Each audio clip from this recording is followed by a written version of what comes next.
Hello my friends, welcome back to my channel. My name is Paul and today we're going to review Traitor's Blade by Sebastien de Castell.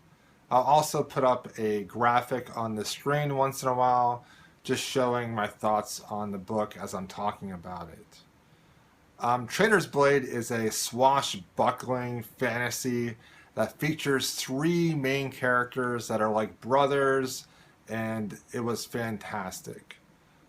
What happens is that there are these champions to the old king, but when that king is killed and replaced, these men, these greatcoats, are seen as criminals. Where once they protected the land, enforcing the king's laws, now they're seen as criminals and people don't trust them, and the people in charge want to get rid of them. Before the king died, he charged the greatcoats with trying to find the king's jewels. Three close friends, we have Falcio, Kest, and Brasti. They are still holding true to the old greatcoat system. Falcio was once the head of the greatcoats. Kest is known as the best swordsman in the whole land, and Brasti is known for his archery prowess. And that's the first thing about this book that I really liked. It was almost like one of these old RPG-like fantasy books that has characters that are based off of a class. So we have like the warrior, the sword fighter, and the archer. And I just appreciated that because I'm a simple person and I like simple things. This fantasy book focuses heavily on sword fighting, which was a lot of fun.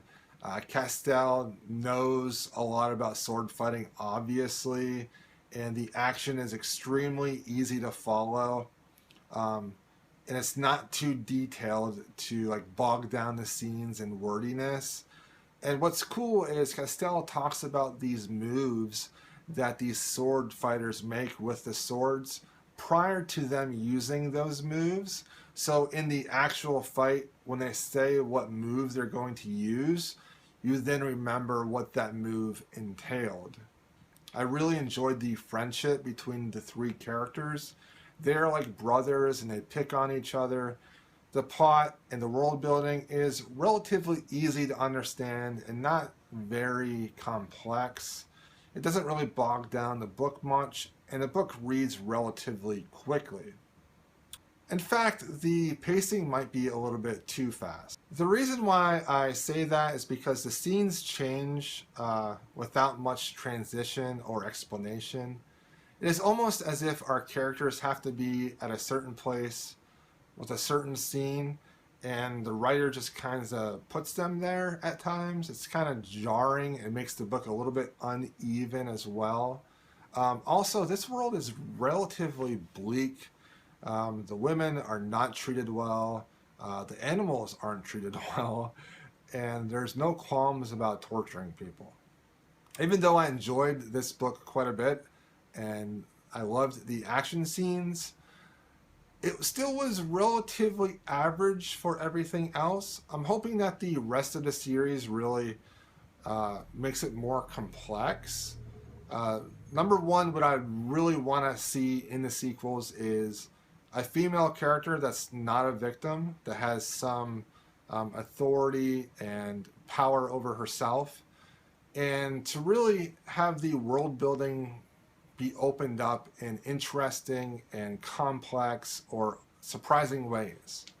If you like sword fighting and like Three Musketeer like vibes, I think you would like this book.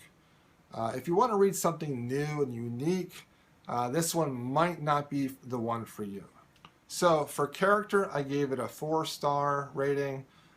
For heart and mind, I gave it a 2-star rating. For plot, a 3. For world building, a 3. And then for writing, a 3. The overall rating was someplace between a 3.5 and a 4 as far as my enjoyment of the book.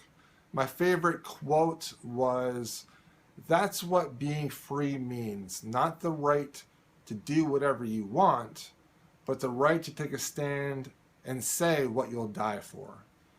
This was a fun book, and I'm looking forward to continuing this series. If you've read this, let me know in the comments. If you've read something like this, let me know in the comments. Thanks for watching. I will see you in my next video.